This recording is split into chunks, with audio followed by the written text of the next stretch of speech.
body as well.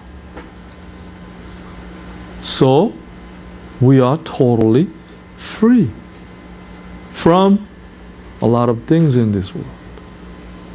Because this world is under the control of Satan.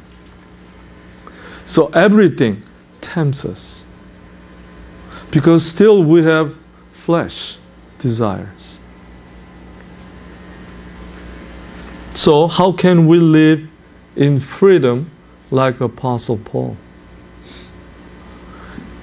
Okay, back to the first verse of chapter 4. Paul gave us an illustration. Okay, let's say there were a father and son, and father died early. And he left a lot of inheritance, good things, to his own children. But, see, look at verse 1. Those children are not much better off than slaves until they grow up. Why? Even though they actually own everything their father had, they have to obey their guardians until they reach whatever age their father set. What is the legal age in this country to use everything by your own? 18. No? 21? That's an alcohol. Cigarettes, no? See, if you are a minor, in other words, Paul says you have no freedom. You need to obey to your guardians to get a permit from him to use your father's inheritance. Is that freedom? No. You think you own everything, but you cannot use freely. So what is use? That's the freedom. Why did Paul give that kind of illustration here? What is trying to compare with? The law Judaizers had. The law, right? Old covenant. That's why in this chapter, go down to verse 21. Abraham's two children, Ishmael versus Isaac. Ishmael came from whom? Hagar, made of Sarah, right? Ishmael conceived after the flesh, but Isaac conceived miraculously, right? By God's grace. So in other words, Paul is arguing here. Israel was in bondage. But now, he said earthly Jerusalem here, heavenly Jerusalem. Heavenly Jerusalem is by God's grace, totally free. Because God sent His Spirit into our hearts. You no longer belong to Ishmael. You belong to Isaac's line. That's what he's arguing here. So first of all, he's arguing the law. Don't go back to the law. That's the old covenant. It was bound by whom? Hagar, Ishmael. But we still have flesh outside, right? That's why we're trying to go back. Because we're so used to it. We love to sin. Why? Bible says sin is so sweet. There's no such light, sweet, or sugar-free. Sweet is sweet. So we tend to go back. Because that's where we came from.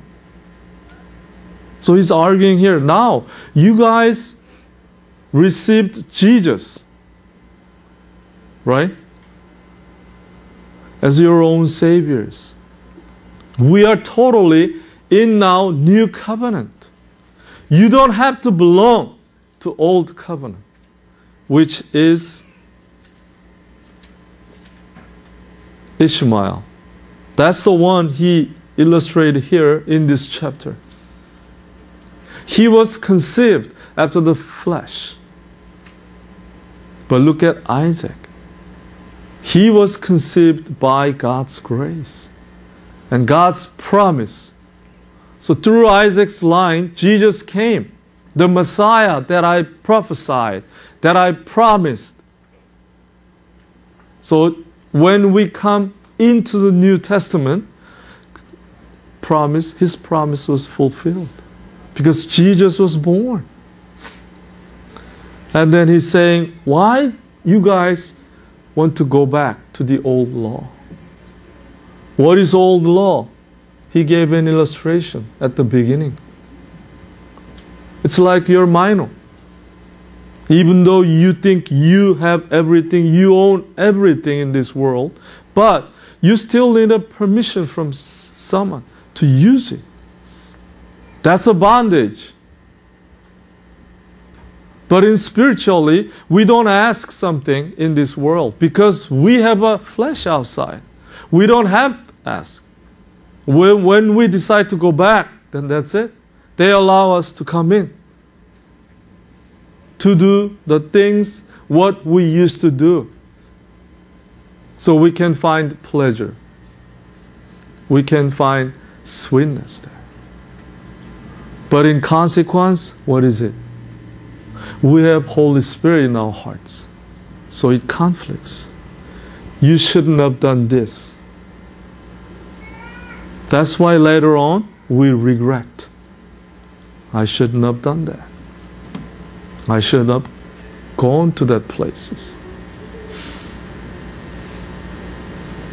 So that's the law. And then, okay, go down to verse 8. Before you Gentiles knew God, you were slaves to so-called gods that do not even exist. What is he talking about? How can we live in freedom? First one, we need to be freed from legalistic activities even in the church. That's the law. And secondly, he's talking about idol worship. This is very broad because everything in this world could be idol to you if you don't worship God. See how many Christians today, they go to see a fortune teller. Why do you want to see a fortune teller? Fortune tellers obviously are not from God. They're from evil side. When you go back to Deuteronomy chapter 18, if you go to see a fortune teller, you'll be executed. I'm going to put you to death. That was God's command through Moses. Why do we believe fortune tellers? Obviously, number one, we don't know the future. Deep in our hearts, we want to know, we want to find out the future.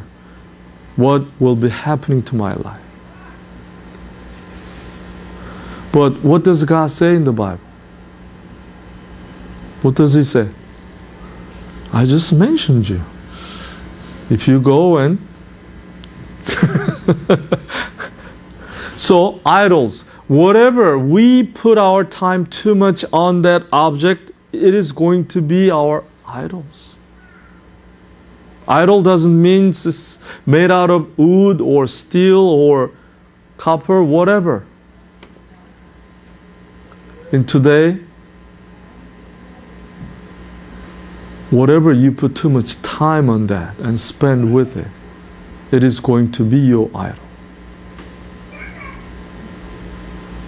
So what do you think in Paul's time? What kind of things the people in Galatia, they spent most of the time with?